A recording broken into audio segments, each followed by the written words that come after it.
This is Macau.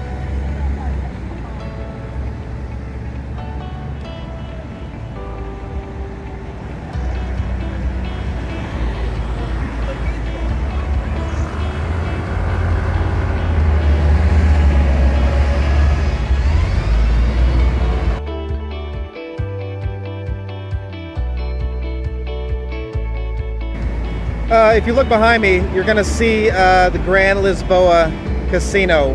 And I'm not going to say that's the largest casino in Macau because it's not, but it is the most iconic casino in Macau because that's what you see when you see pictures and videos of Macau. When you look at it online, you always see the Grand Lisboa.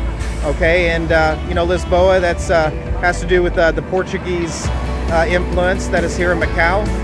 So a little bit of history about Macau, a little bit of information.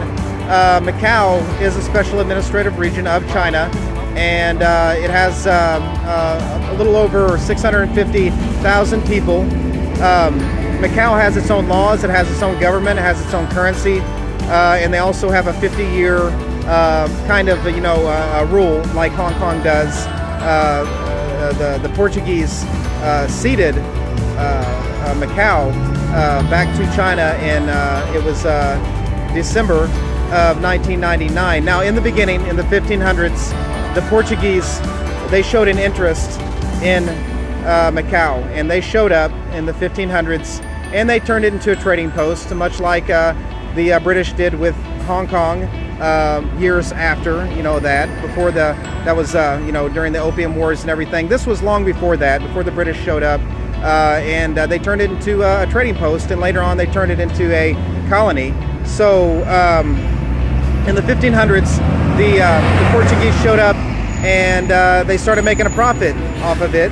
They brought a lot of slaves from Africa and other places to you know, help them with what they were doing here to develop and build Macau into a big booming trade port.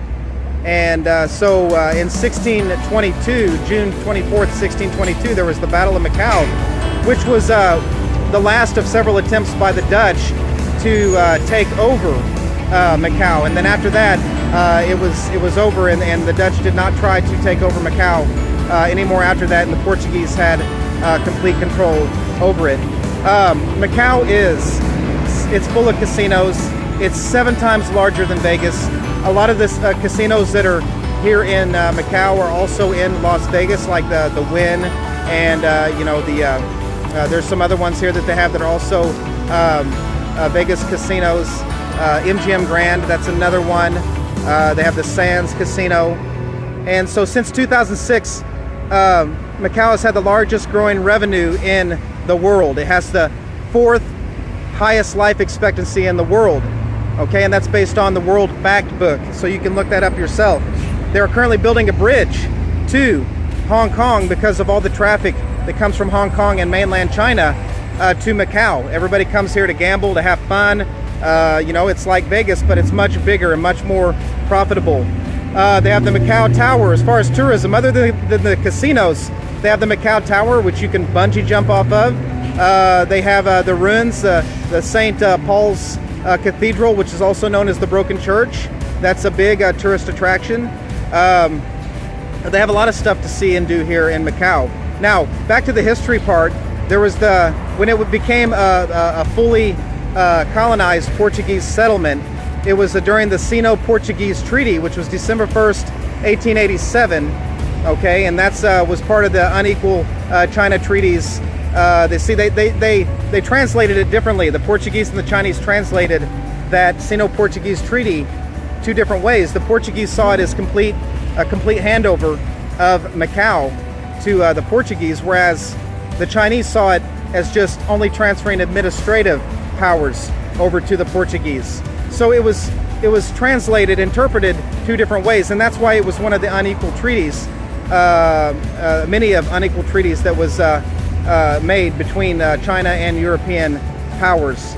And so December 20th, 1999 was the transfer of power from the Portuguese back to China. And again, like Hong Kong, they have a one country, 2 systems philosophy. They have laws here that they don't have in mainland China, which is what allows the casinos to take place and to profit and to help the Macanese economy. Macanese is actually the demonym, okay, for people who live in Macau. This is an awesome place. You can take a helicopter here from mainland China and Hong Kong. You can take a ferry, which is what most people do, and soon you can drive to Macau from Hong Kong and possibly mainland China in the future. Macau is an awesome place. You got to come see it. It's very unique. There's no place like it in this world. If you come, bring some money and bring some luck, because you're going to need it if you visit the casinos and you test your luck at the baccarat table or the slot machines or whatever. Anyway, check out my website that's coming on January 1st, www.outcastvagabond.com. You can also check out my YouTube channel on YouTube, and also you can follow me on Twitter, and you can follow me on Instagram. I'll see you all in Sydney. I'll be there in just about 3 weeks. Peace out. Take care. I'll see you soon.